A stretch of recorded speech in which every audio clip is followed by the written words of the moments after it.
The city of Philadelphia knows a thing or two about good hockey, but there's an unlikely dynasty that plies its trade within the borders of the city.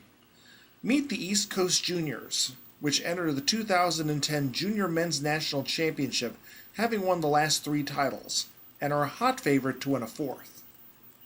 Actually, the exciting part is my team, I am fortunate enough to grab a nice nucleus of international players.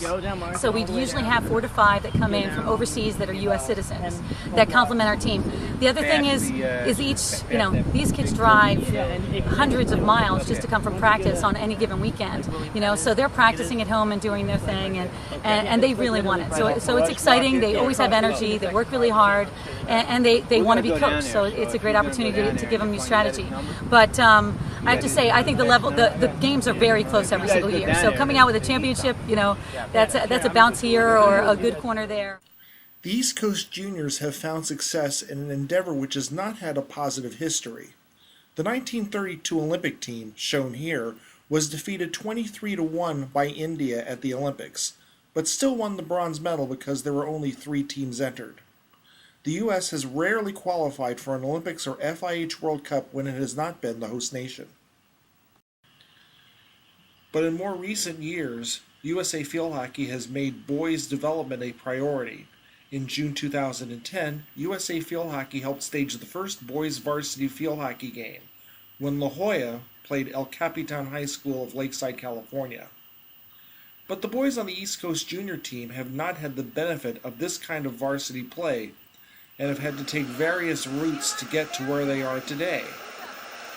Denise actually asked me to try out for the East Coast Juniors team, and I was actually 14 at the time, 15, and I was just like, I don't know. She's like, because you go out to California, and then they pick a team for the national team, for the junior national team, so I was like, why don't I try out? So I ended up trying out for the East Coast Junior team. I made it, and then I went out to California and played, and then I really wanted to make the junior national team, which was actually all under 19.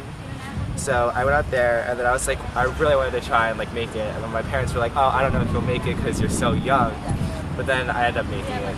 I went to school in the UK for 8th grade to 12th grade, and I picked it up in 8th grade. I played varsity in 8th grade, and I wasn't actually a goalie. And then I picked up goalie in 9th grade. And kept playing. I played club over there, and then I came back here and I found out about the men's team. My sister played goalkeeper her senior year, and they had an alumni game. A bunch of people came back and they needed extra players, so I just jumped on the field and kind of just liked it. And my mom was best friends with the coaches in the high school, so I kind of just jumped in. This year was actually at Elon University, a freshman there. So down in North Carolina, it's between Wake and UNC. So I just played club down there because I actually hadn't played before this year.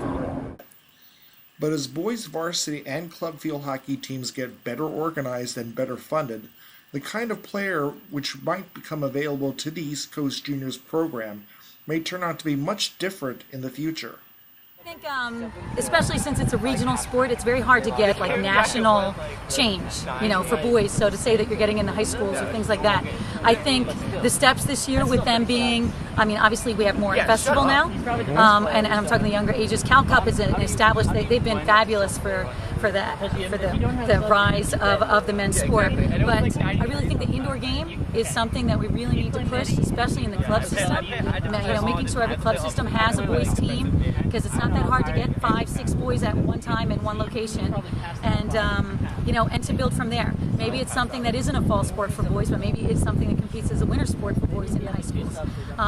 The stick stars, making sure that you make it co-ed as soon as possible, and the more that you see these boys and the boys in California and all the men that we have at the same events that the women, the more boys you're going to get involved, because somebody's brother always shows up.